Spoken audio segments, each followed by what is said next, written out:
삼위 하나님께서 이 세상과 우주 만물을 창조하셨습니다. 사람뿐만 아니라 천상의 모든 존재들도 창조하셨습니다. 그런데 아담과 하와가 금지된 선악과를 따먹고 타락하기 전에 천상의 존재들이 먼저 타락했습니다. 세상은 처음부터 선과 악이 나누어져서 시작된 것이 아닙니다.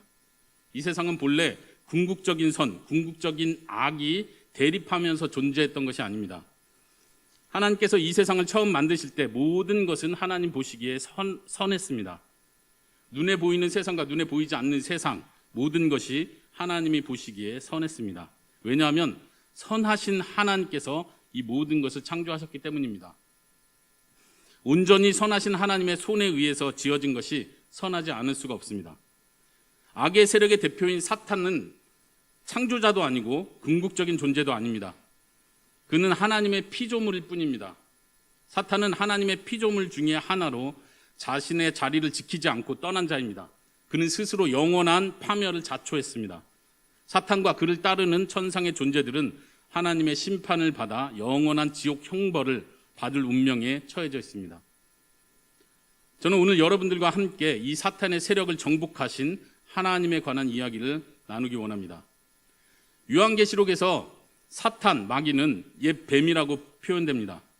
그는 온 세상을 꿰는 자, 즉 속이는 자라고 불립니다. 사탄은 처음부터 아담과 하와를 깨워서 자신의 말을 듣게 했습니다. 하나님의 대리 통치자로서 피조물을 다스려야 할 아담과 하와는 사탄의 말을 듣고 사탄의 종이 되어버렸습니다.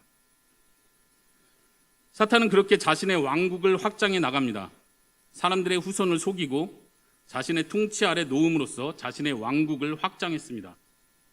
사탄은 아담의 첫 아들인 가인도 죄를 짓게 함으로써 자신의 종으로 만들었습니다. 또한 이어지는 자자손손을 자신의 종으로 만들어 나갔습니다. 어리석게도 인간은 창조주 하나님을 기억하지 않고 자신의 욕심을 따라서 사탄의 왕국을 세워나가는 데 열심을 내었습니다.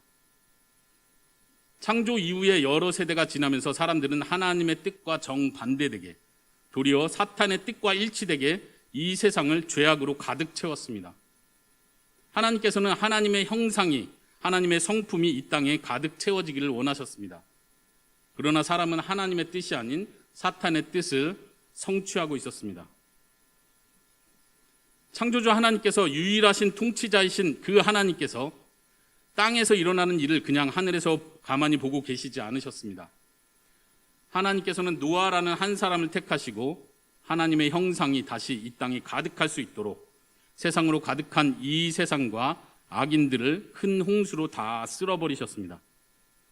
하나님의 무서운 심판이었습니다. 그러나 사실 거기에는 제2의 기회를 주시는 하나님의 은혜가 있었습니다. 하지만 사람들은 그 제2의 기회마저 저버렸습니다. 몇 세대가 지났을 때 사람들은 바벨이라는 지역에 탑을 쌓기 시작했습니다. 그들은 말하기를 우리가 우리의 이름을 내자, 우리가 흩어지지 말고 한 곳에 모이자라고 하였습니다. 문제는 그들이 하나님의 뜻을 따르거나 하나님의 이름을 이 땅에 가득 채우는 일에 관심이 없었다는 것입니다. 우리의 이름을 내자. 그들은 하나님의 나라가 아닌 사탄의 왕국을 세우는 자들이었습니다. 하나님께서 어떻게 하셨겠습니까? 다 쓸어버리셨겠죠. 그러나 그렇지 않았습니다. 하나님께서는 그들을 쓸어버리지 않으셨습니다. 그건 이미 홍수 심판 때 하셨던 일입니다. 사실 그때 하나님께서 약속하시기를 내가 다시는 이 세상을 물로 심판하지 않겠다고 하셨습니다. 그리고 그 보증으로 무지개를 주셨었죠. 하나님은 바벨탑을 쌓는 자들에게 은혜를 베푸시고 기회를 주셨습니다. 그들이 최악으로 치닫는 것을 막아주셨습니다. 바벨탑 쌓는 일을 중단시키신 것입니다. 이것은 하나님의 은혜입니다. 하나님께서 기회를 주신 것입니다. 그러나 사람들은 회개하지 않았습니다. 변하지 않았습니다. 인류의 역사는 그렇게 계속해서 진행되어 왔습니다. 하나님께서는 계속해서 끊임없이 경고하시고 징계하시는 일을 통해서 그들이 돌아오고 깨닫기를 원하시고 은혜를 베푸셨지만 사람들은 그것을 이해하지 못했습니다. 은혜를 은혜로 여기지 못했습니다. 결국 인간은 눈에 보이지 않는 바벨탑을 계속 쌓고 있습니다. 그러나 이제 하나님께서 이 세상의 바벨탑을 무너뜨리실 것입니다. 이번에는 더 이상의 기회가 주어지지 않을 것입니다. 하나님의 때가 찼습니다. 심판의 때가 되었습니다. 우리는 지금 이 마지막 때에 살고 있습니다. 오늘 읽은 본문에서 한 천사가 이렇게 외칩니다. 무너졌도다, 무너졌도다, 무너졌도다. 큰 성 바벨론이 무너졌도다. 이렇게 선포하는 것은 바벨론의 멸망이 확실함을 선언하는 것입니다. 요한이 본 환상에서 나오는 바벨론은 이 세상 나라 사탄의 왕국을 가리킵니다. 바벨탑이 사탄의 왕국을 세워가는 인간들의 자기 중심적인 세계를 가리킨다면, 같은 맥락에서 바벨론은 하나님을 대적하며 하나님의 백성을 핍박하는 세상 나라를 상징합니다. 하나님은 이제 그 사탄의 왕국을 완전히 멸망시키실 것입니다. 그때는 바벨탑 사건에서 보여주셨던 것처럼 더 이상의 은혜가 주어지지는 않을 것입니다. 사실 요한계시록은 처음부터 끝까지 사탄의 왕국이 멸망할 것임을 확실시함으로써 현재 핍박을 받고 있는 성도들에게 소망을 주고 인내할 것을 격려합니다. 그러므로 사탄의 왕국의 멸망을 확신하는 성도들은 세상의 유혹에 타협하지 않습니다. 왜냐하면 사탄과 그 추종자들의 결말이 어떻게 될 것인지를 잘 알기 때문입니다. 14장 9절에서 11절을 한번 보시겠습니까? 또 다른 천사가 이렇게 큰 소리로 말합니다. 만일 누구든지 짐승과 그 우상에게 경배하고 이마에나 손에 표를 받으면 그도 하나님의 진노의 포도주를 마시리니 거룩한 천사들 앞과 어린 양 앞에서 불과 유황으로 고난을 받으리니 그 고난의 연기가 세세토록 올라가리로다. 짐승과 그의 우상에게 경배하고 그의 이름표를 받은 자는 누구든지 밤낮 쉼을 얻지 못하리로다. 짐승의 표를 받는다는 말은 어느 음모론자가 말하는 것처럼 베리칩을 받는 것을 말하지 않습니다. 짐승의 표를 받는다는 말은 사탄, 곧 죄의 종이 되어서 그 죄의 지배 아래 놓인다는 뜻입니다. 사탄의 소유라는 의미입니다. 표를 받는 자들은 우상을 섬기듯이 세상의 가치관을 따르고 믿음의 길에서 이탈한 자들입니다. 그들은 하나님께 속하여 하나님의 인을 받고 하나님의 보호 아래서 믿음을 지키는 성도들과 대조되는 사람들입니다. 이들은 사탄과 함께 영원히 불타는 지옥에서 고난을 받을 것이고 14장 11절에서 말한 것처럼 밤낮으로 쉼을 얻지 못하게 될 것입니다. 14장 14절에 요한은 심판하시는 한 분을 목격합니다. 그분은 구름 위에 앉으셨고 금 면류관을 쓰셨습니다. 손에는 예리한 낫을 가지고 계십니다. 한 천사가 성전으로부터 나와서 그 구름 위에 앉으신 분을 향하여 큰 소리로 외칩니다. 당신의 낫을 휘둘러 거두소서. 땅의 곡식이 다 익어 거둘 때가 이르렀습니다. 그리고 그 구름 위에 앉으신 분은 낫을 땅에 휘두르고 곡식들은 추수가 됩니다. 이것은 최후의 심판날을 보여주는 장면입니다.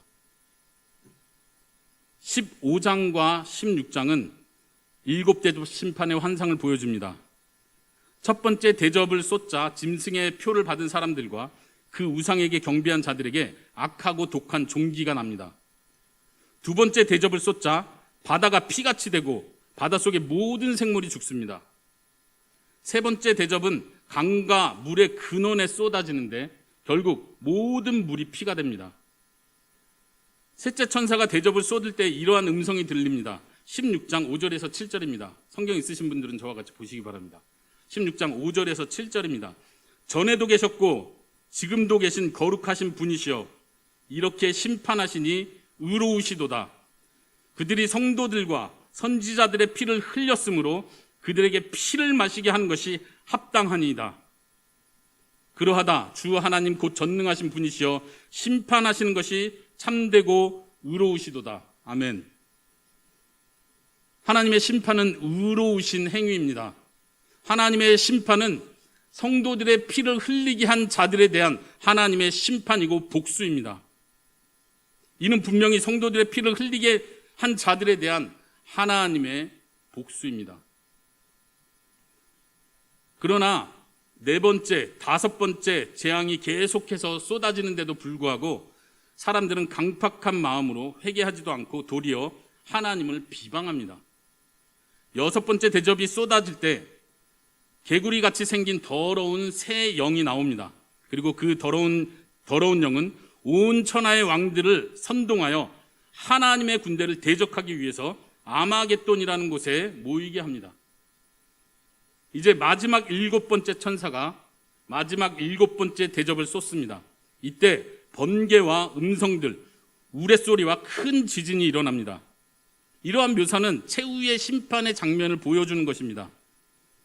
이어지는 17장은 마지막 날에 있을 최후의 심판, 즉 바벨론의 멸망을 자세히 보여줍니다. 여기서 바벨론은 큰 음녀로 묘사됩니다. 그 음녀는 매춘부처럼 화려한 보석으로 치장하고 있습니다. 그 손에는 금잔이 들려 있는데 그 안에는 가증하고 음행의 더러운 것들이 가득 차 있습니다. 그녀는 술에 취한 것 같은데 성경은 표현하기를 성도들의 피와 예수님의 증인들의 피에 취해 있었다 이렇게 표현합니다. 바벨론이 음녀로 비유되는 이유는 세상 나라가 음행하는 여인처럼 참된 하나님을 떠나 거짓된 신들을 섬기고 사람들을 유혹하기 때문입니다. 그 음녀는 7머리와 10뿔을 가진 짐승을 타고 있는데 그 짐승은 사탄을 따라서 하나님을 대적하는 세상의 모든 악한 세력을 의미합니다. 17장 14절에서 그 악한 세력은 어린 양과 더불어 싸우려고 합니다. 17장 14절 한번 보십시오.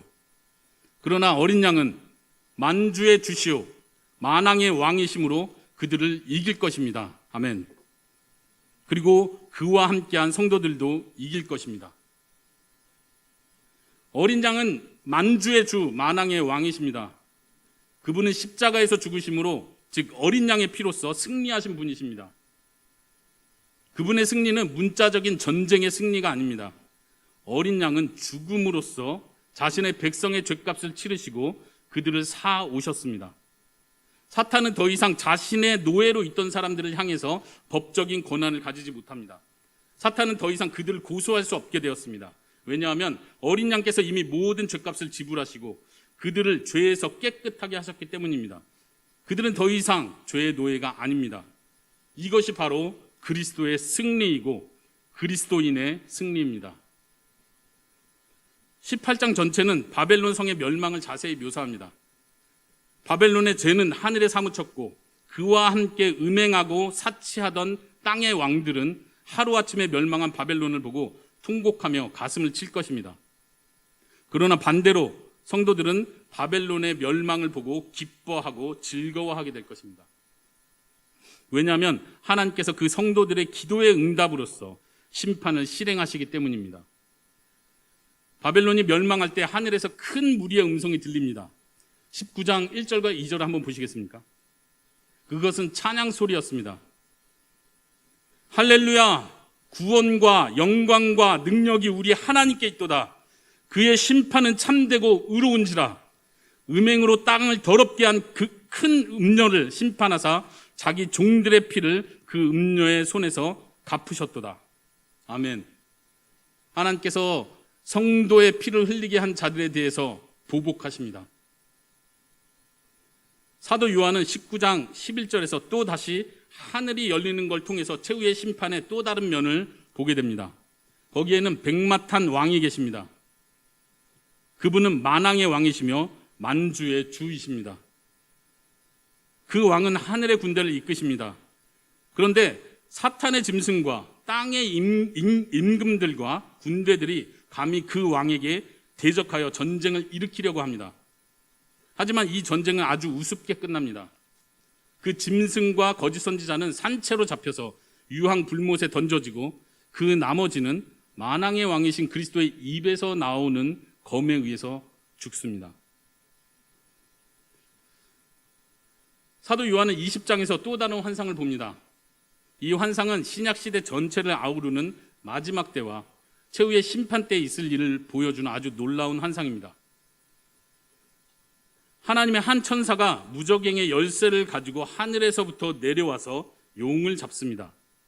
이 용은 옛뱀, 즉 사탄, 마귀입니다. 한 천사가 이 용을 잡습니다. 어떻게 잡습니까?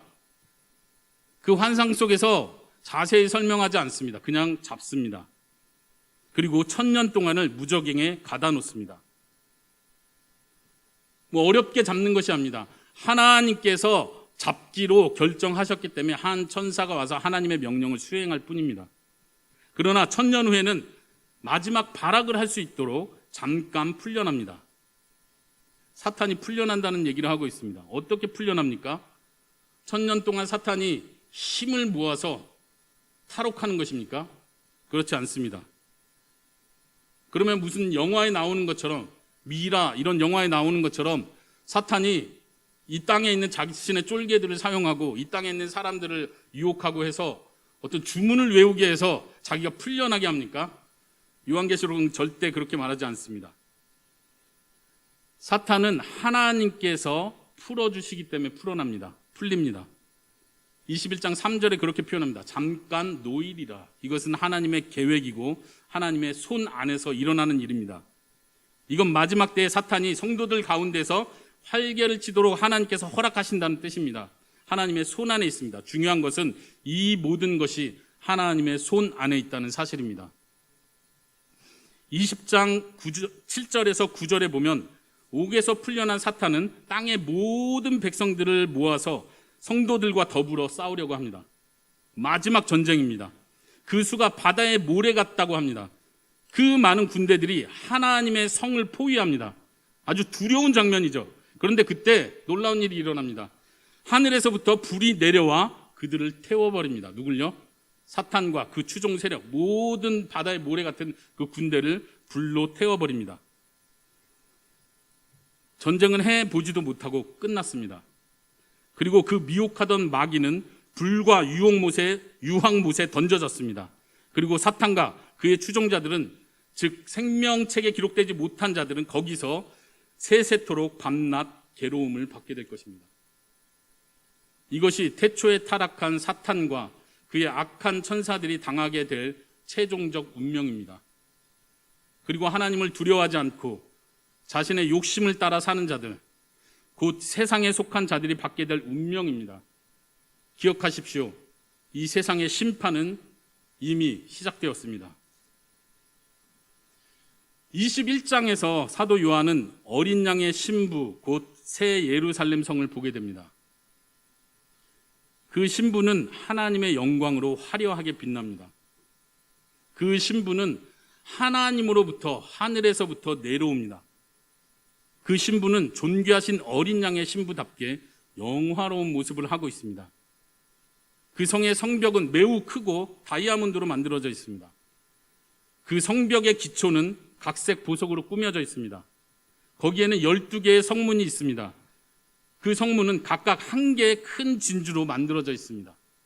그리고 그 성문은 활짝 열려 있습니다. 그 성문은 영원히 닫히지 않고 사람들은 모든 영광과 존귀를 가지고 그 안으로 들어갑니다. 그러나 오직 어린 양의 생명책에 기록된 자들만이 그리로 들어갈 수 있습니다. 이것이 끝까지 세상과 타협하지 않고 믿음으로 인내한 성도들이 누리게 될 영광입니다. 사도 요한이 본 것은 성도들이 가게 될 어떤 집을 본 것이 아니라 끝까지 인내한 성도들의 영광이 어떠한지를 본 것입니다. 성도는 어린 양의 신부로서 영화롭게 될 것이고 풍성한 영생을 누리게 될 것입니다. 하나님께서 처음 창조하셨던 에덴 동산의 모습이 회복될 것입니다. 아니, 그보다 더 온전한 영광과 아름다움을 경험하게 될 것입니다. 거기에는 더 이상 아픔이 없고 눈물이 없을 것입니다. 거기에는 해하는 자들도 없을 것이고 죄로 날 유혹하는 자들도 없을 것입니다. 서로 미워하거나 시기 질투하는 일도 없을 것입니다. 중요한 것은 이것입니다. 내가 그 인내하는 성도들 가운데 속하는가? 나는 어린 양의 신부로서 정결한 옷을 입고 있는 자인가? 나의 옷은 어린 양의 피로 깨끗이 씻겨져 있는가? 나는 하나님께 속한 자 맞는가? 이것이 중요합니다. 이 마지막 날은 반드시 속히 올 것입니다. 예수님께서 말씀하십니다. 보라, 내가 속히 오리니 이 두루마리의 예언의 말씀을 지키는 자는 복이 있으리라. 이 두루마리는 요한계시록을 말합니다. 이 두루마리의 예언의 말씀을 지키는 자는 복이 있다고 말합니다. 예언의 말씀의 핵심은 세상 나라에 타협하지 말고 오직 하나님의 편에 서서 선한 싸움을 끝까지 싸우라는 것입니다. 예수님께서 또 말씀하십니다. 22장 12절에서 14절입니다.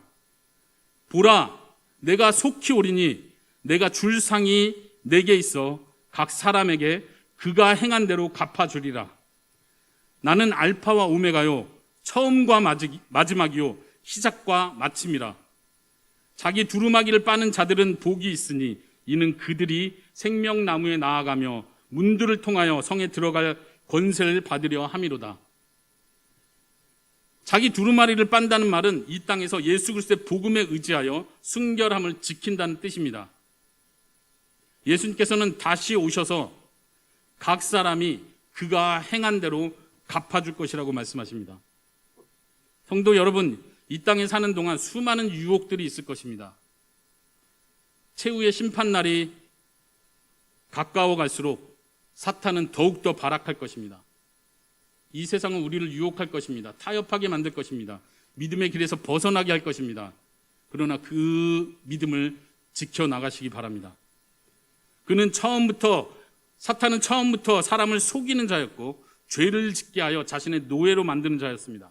그러나 우리의 주 예수 그리스도는 만왕의 왕이시고 만주의 주이시기 때문에 사단의 세력을 꺾으시는 줄로 믿습니다. 예수님께서 이미 승리하셨는 줄로 믿습니다. 우리는 그 예수님을 의지함으로 예수님께서 이루어 놓으신 그 승리에 동참하는 것입니다. 유혹을 이겨내십시오. 우리는 이 땅에 속해서 사탄의 종된 자가 아닙니다. 우리는 어린 양의 피값으로 주고 사신받은 하나님의 소유인 줄로 믿습니다. 하나님의 인을 맞은 하나님의 백성입니다. 하나님께서 반드시 우리를 보호하시고 어린 양께서 우리를 대신하여 싸워주실 것입니다.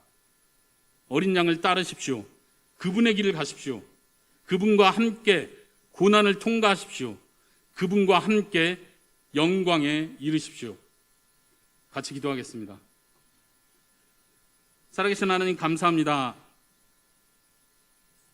하나님께서 지금도 일하고 계시면 우리가 보기 원합니다.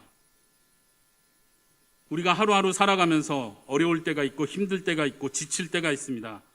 그때마다 우리가 우리의 주 되신 주님, 우리의 왕 되신 주님을 바라볼 수 있도록 허락하여 주시옵소서. 하나님은 여전히 일하고 계십니다.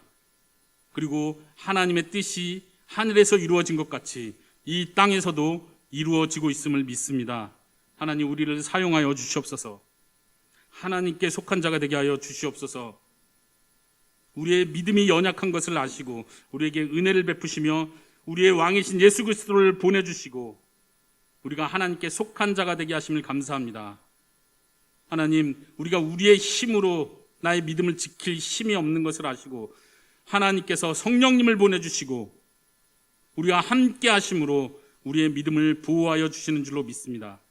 고난의 때, 위기의 때, 유혹의 때 주님을 붙들게 허락하여 주시옵소서. 감사드리며 우리 주 예수 그리스도의 이름으로 기도합니다. 아멘.